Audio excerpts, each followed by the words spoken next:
La noche del 20 de febrero de 2026 cambió el Medio Oriente para siempre. 7 bombarderos B-2 Spirit despegaron desde la base aérea Whiteman en Missouri y volaron sin escalas durante 37 horas, cruzando océanos en la oscuridad, reabastecidos de combustible en pleno vuelo varias veces antes de llegar a sus objetivos. Su destino: las entrañas de la tierra iraní, donde 3 instalaciones nucleares esperaban bajo capas de roca y concreto a decenas de metros de profundidad. La operación Martillo de Medianoche había comenzado, y cuando el sol salió sobre Fordow, Natanz e Isfahán, las bombas perforadoras de búnkeres más pesadas jamás usadas en combate, las GBU-57AB de 13.600 kilos cada una, habían hecho su trabajo. El presidente Donald Trump lo anunció él mismo en Truth Social, antes de que ninguna agencia de noticias pudiera confirmarlo. Irán tardó menos de 24 horas en responder, y lo que hizo a continuación confundió a analistas, militares y diplomáticos de todo el mundo por igual. Primero avisó y después atacó. Para entender por qué ese aviso fue tan importante, hay que retroceder unos días y ver cómo se llegó a ese momento. La decisión estadounidense de golpear las instalaciones nucleares iraníes no fue repentina.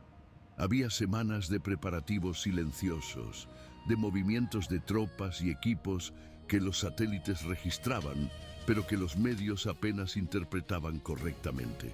Las imágenes satelitales mostraban que los aviones militares estacionados en la pista de la base Al-Udeid, en Qatar, habían desaparecido misteriosamente de su posición habitual. El Pentágono los había movido en silencio, anticipando lo que vendría. Era el mayor activo militar de Estados Unidos en toda la región, con más de 10.000 soldados y el comando central de todas las operaciones americanas en Oriente Medio, funcionando desde sus instalaciones.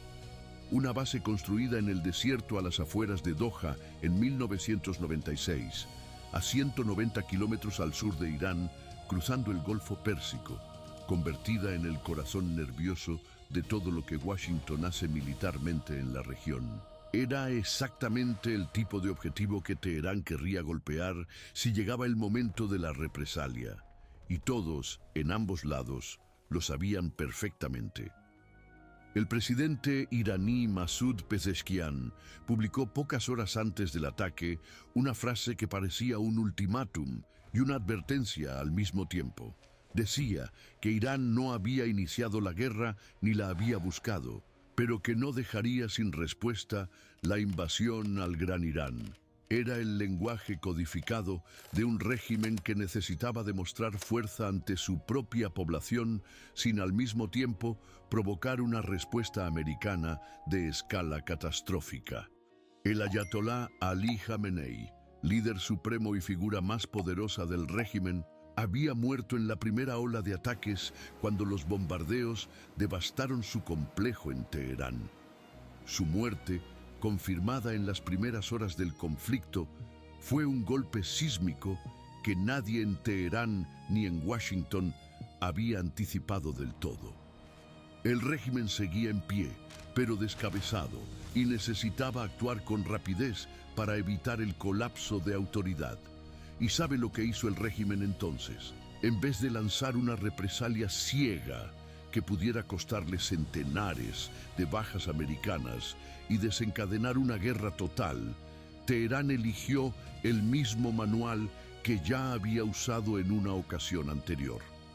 Los funcionarios iraníes notificaron con antelación a las autoridades de Qatar sobre el ataque inminente, según reveló el New York Times, citando fuentes informadas. No fue una llamada de cortesía diplomática.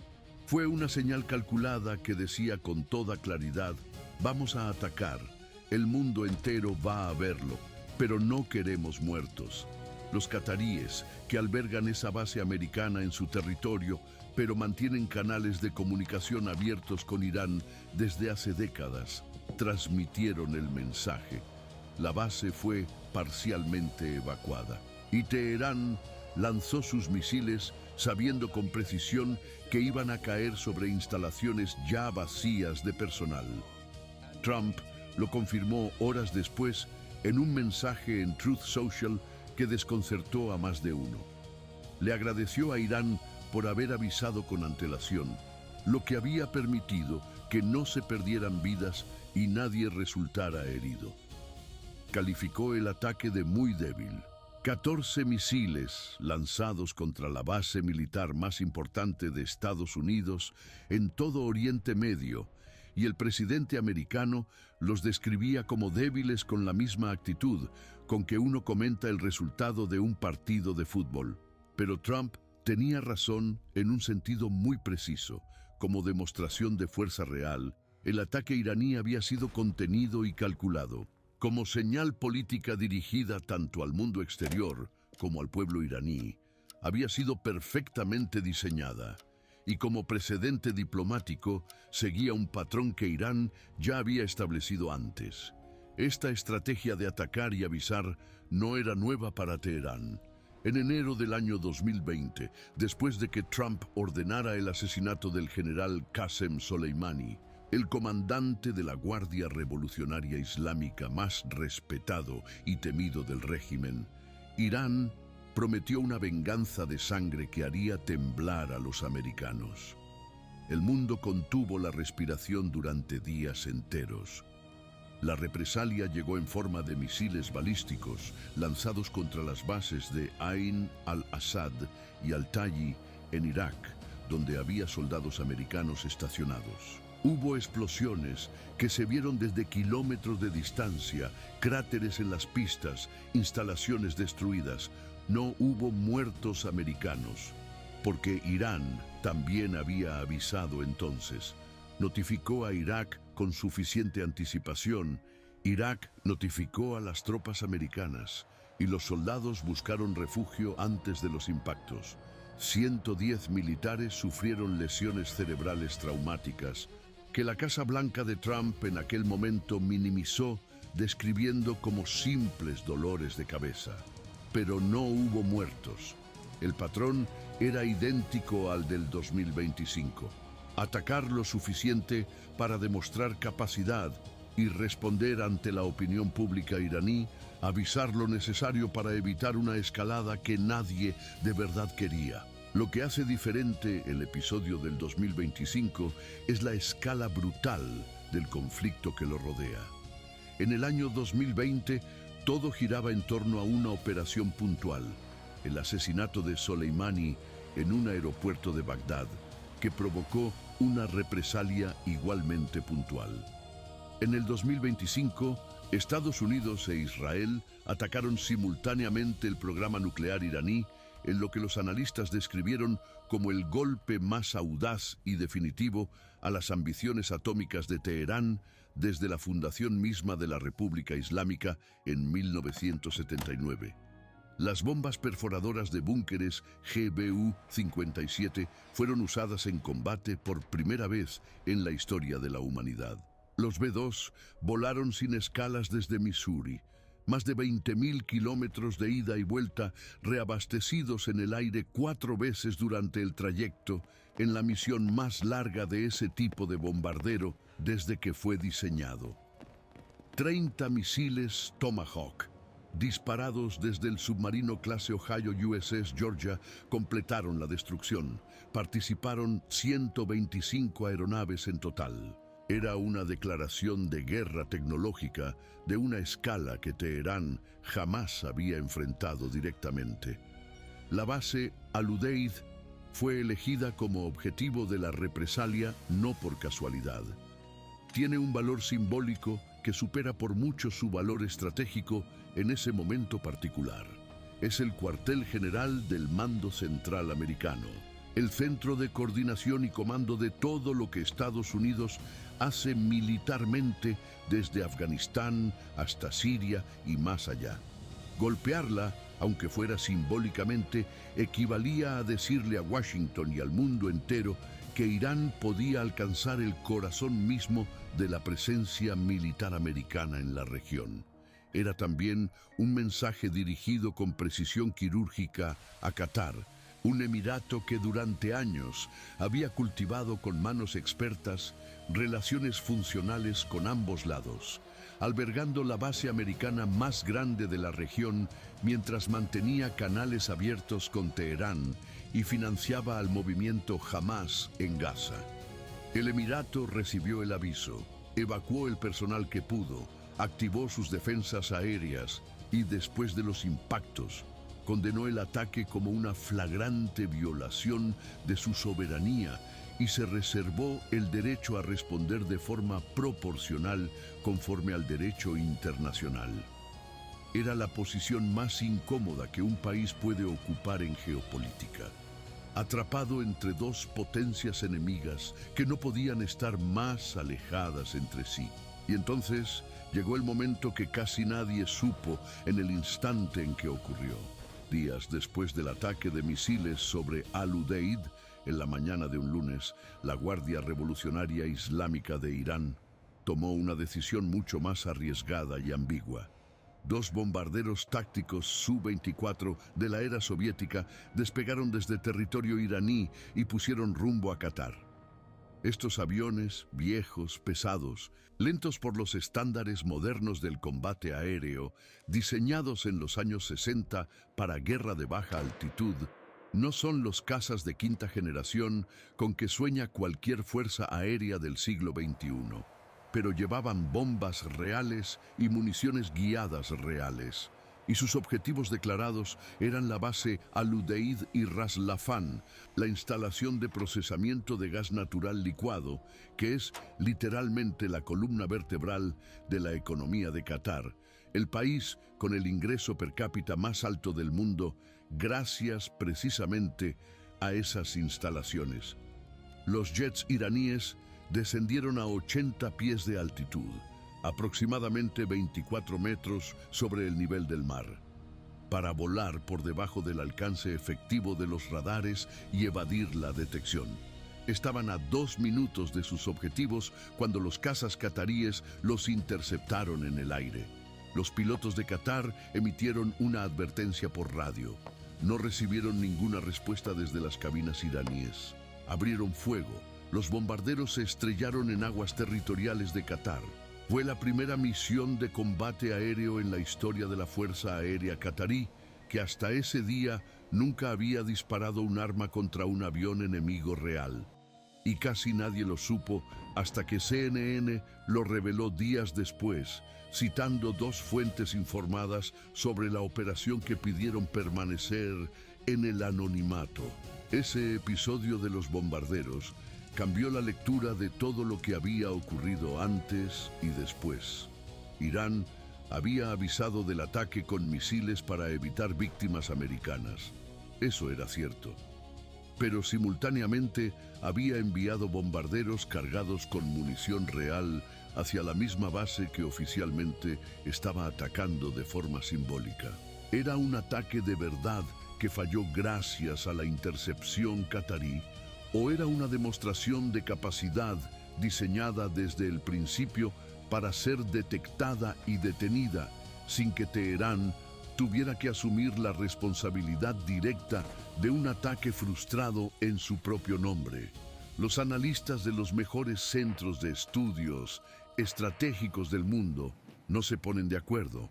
Lo que sí queda claro es que Irán jugó en varios tableros al mismo tiempo, con una habilidad que desconcertó a los observadores. El tablero diplomático, con el aviso previo que evitó bajas americanas en Qatar. El tablero simbólico, con los misiles que cayeron sobre instalaciones ya evacuadas y pudieron ser presentados como represalia exitosa. Y el tablero operacional, con los bombarderos que quizás nunca debieron llegar a su destino, o quizás sí. Mientras todo esto ocurría sobre Qatar, el conflicto se expandía por todo el Golfo Pérsico con una velocidad que dejaba sin respiración a los analistas más experimentados. Irán lanzó misiles y drones contra bases estadounidenses en los Emiratos Árabes Unidos, Bahrein y Kuwait. en lo que las Fuerzas Armadas iraníes llamaron la Operación Promesa Verdadera 4. 400 misiles balísticos y más de 1000 drones fueron disparados contra estados árabes del Golfo en los primeros días del conflicto, según el registro de los propios gobiernos regionales. La mayoría fueron interceptados por los sistemas de defensa aérea, pero no todos. En Bahrein, el centro de operaciones de la Quinta Flota Americana fue alcanzado por un misil que eludió las defensas. En Kuwait, 6 militares americanos murieron cuando un proyectil iraní evadió todos los sistemas de intercepción y golpeó un centro de operaciones improvisado en el puerto de Shuaiba. Eran las primeras bajas americanas en combate directo con Irán en décadas. Y Trump visitó la base aérea de Dover en Delaware para el traslado solemne de los féretros, mientras en sus redes sociales seguía describiendo los ataques iraníes en términos que sus propios asesores militares encontraban difíciles de conciliar con la realidad que estaban viviendo sobre el terreno. El estrecho de Hormuz se convirtió en el siguiente tablero de ajedrez del conflicto, y quizás el más peligroso de todos. Por ese canal de apenas 55 kilómetros de ancho, en su punto más estrecho, frente a la costa sur de Irán, transita el 20% de todo el petróleo que consume el mundo diariamente. También pasan enormes cantidades de gas natural licuado que Qatar vende a Europa y Asia. Si Irán cerraba ese estrecho, las consecuencias económicas globales serían devastadoras en cuestión de semanas. La Guardia Revolucionaria Islámica declaró públicamente que permanecía a la espera de cualquier intento americano de escoltar petroleros por esa ruta.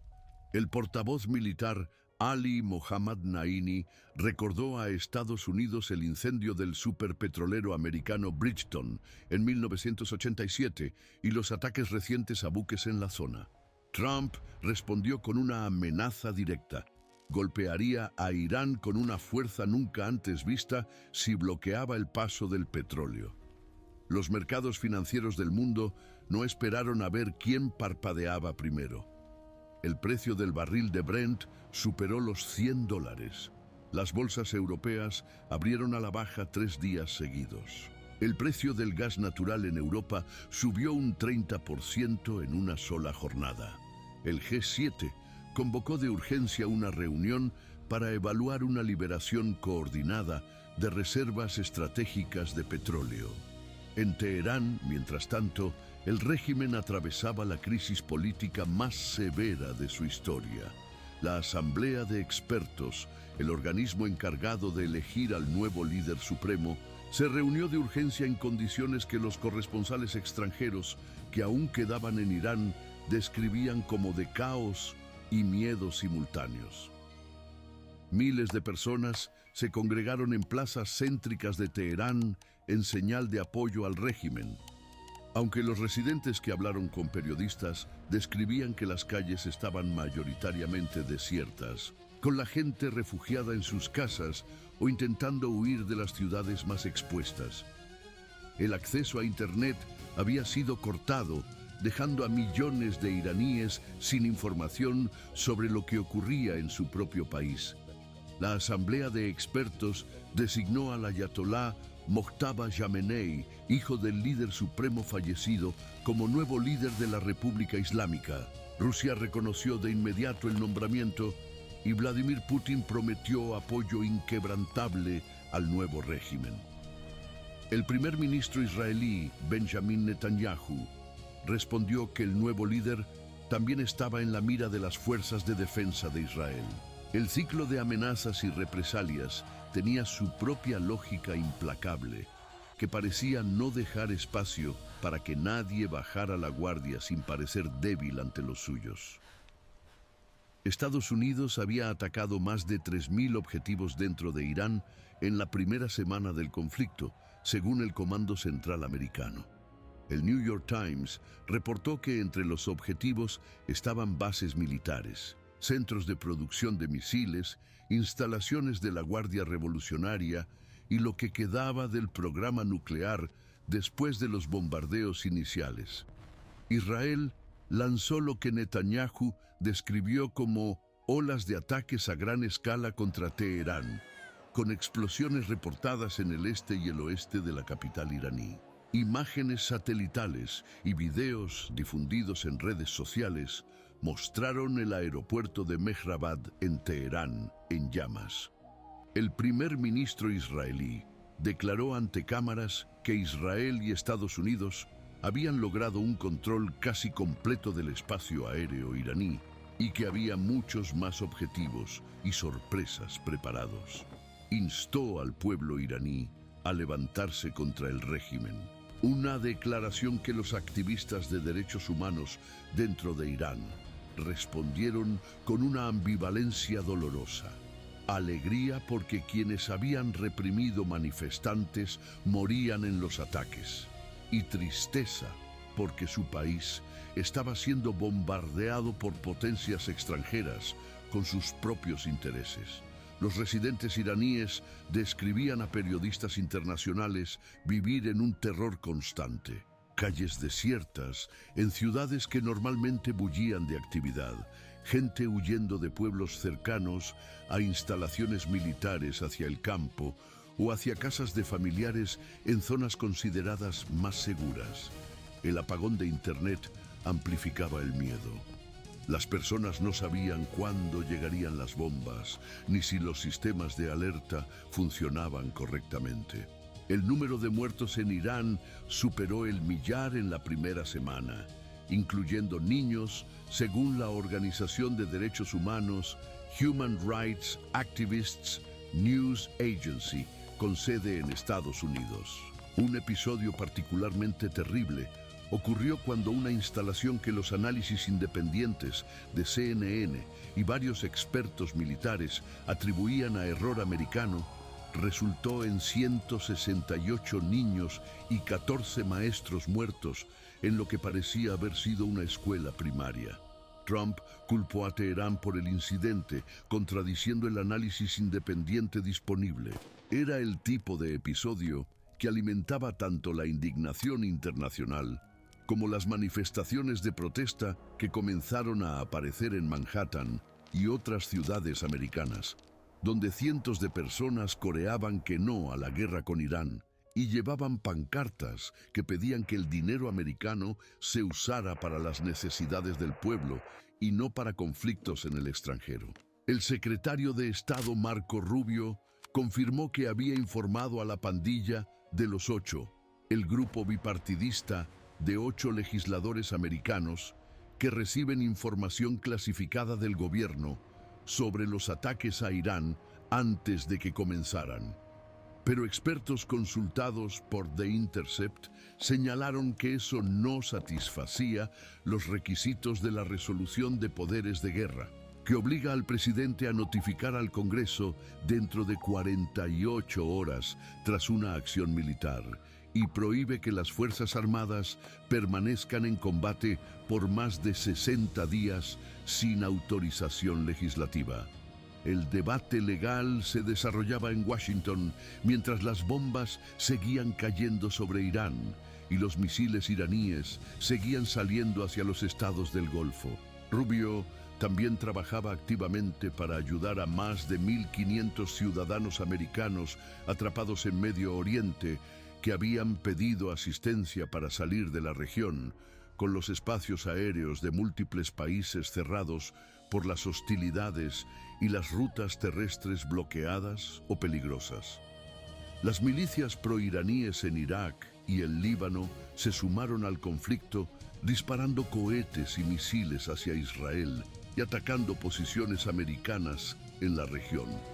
Hezbollah confirmó combates con fuerzas israelíes que habrían cruzado desde Siria hacia el este del Líbano. Los hutíes en Yemen, que durante meses anteriores habían atacado barcos comerciales en el Mar Rojo en apoyo de Gaza, redoblaron sus operaciones. Grupos de milicias terroristas alineadas con Irán en Irak intentaron, según la embajada americana en Bagdad, atacar hoteles frecuentados por extranjeros en la región autónoma del Kurdistán iraquí. Un dron explotó cerca de un hotel en Erbil, aunque las fuerzas del Servicio de Contraterrorismo del Kurdistán derribaron 4 drones antes de que alcanzaran sus objetivos. El conflicto, que comenzó como una operación quirúrgica contra instalaciones nucleares iraníes, se había convertido en una guerra regional que ninguno de los actores involucrados había declarado formalmente y que todos parecían tanto incapaces de ganar como de detener. Irán amenazó con ampliar sus ataques si sus diplomáticos en el Líbano eran atacados. Un alto funcionario iraní advirtió que si Israel o Estados Unidos tomaban alguna acción contra sedes diplomáticas o diplomáticos iraníes en ese país, se llevarían a cabo medidas similares contra centros y ciudadanos afiliados a Israel en otros países. Era una escalada de amenazas que se retroalimentaba en ambas direcciones. Netanyahu prometió que Israel continuaría atacando a Irán con todas sus fuerzas. Trump amenazó con responder 20 veces más fuerte a cualquier nueva provocación. Jamenei hijo, el nuevo líder supremo cuya designación era todavía provisional e impugnada por algunas facciones dentro del propio establishment clerical iraní, necesitaba demostrar que el régimen seguía siendo capaz de responder con fuerza para consolidar su autoridad en el momento más crítico de la historia de la República Islámica. Kurdos iraníes exiliados en Irak, agrupados en una coalición de 6 organizaciones que se habían aliado pocos días antes del inicio de los bombardeos americanos, anunciaron que estaban dispuestos a combatir por sus objetivos de autonomía y mayores derechos si Trump les garantizaba apoyo concreto. El secretario general adjunto del Partido Democrático del Kurdistán de Irán señaló que palabras solas no eran suficientes y que necesitaban armas y garantías reales. Irán respondió amenazando con atacar ampliamente todas las instalaciones de la región autónoma del Kurdistán iraquí si un solo combatiente kurdo iraní cruzaba la frontera. El gobierno regional del Kurdistán estaba, según fuentes locales, muy preocupado por esa amenaza, atrapado entre el gobierno central de Bagdad, las presiones de Teherán y las promesas vagas de Washington. 3 semanas después de los primeros misiles americanos sobre Fordow, el panorama era este. Irán había demostrado que podía golpear la mayor base americana de la región. También había demostrado, irónicamente, que prefería avisar antes de hacerlo. Estados Unidos había destruido en gran medida el programa nuclear iraní, que durante 2 décadas había sido la principal fuente de tensión en la región, pero había creado en el proceso una guerra que ningún libro de planificación estratégica había anticipado completamente. Israel había cumplido el sueño de Netanyahu de desmantelar la capacidad militar iraní, pero se enfrentaba a preguntas sobre el día después que sus propios aliados no sabían cómo responder. Los estados del Golfo pagaban un precio económico y de seguridad enorme por albergar bases americanas en su territorio, con sus ciudadanos viviendo bajo amenaza de misiles iraníes. Y el estrecho de Hormuz, ese canal de 55 kilómetros por donde pasa una quinta parte del petróleo del mundo, seguía siendo el punto donde una sola decisión equivocada podía convertir una guerra regional en una crisis energética global. La alerta que Irán envió a Estados Unidos antes de atacar al Udeid fue, en el fondo, una declaración de principios sobre cómo Teherán quería que se leyera su capacidad de respuesta, no como la desesperación de un régimen acorralado, sino como la frialdad calculada de un actor que sabe exactamente cuánta presión puede aplicar antes de cruzar la línea que convertiría un conflicto controlado en una guerra sin límites. Si esa línea se mantendría o se cruzaría en las semanas siguientes, era la pregunta que nadie en Washington Tel Aviv, Doha ni Teherán podía responder con certeza. Lo que sí quedaba claro, mirando la sucesión de eventos, desde los bombarderos en Missouri hasta los Su-24 derribados sobre el Golfo Pérsico, es que la diferencia entre un mensaje diplomático y una guerra de verdad es, a veces, cuestión de 2 minutos de vuelo a 80 pies sobre el nivel del mar.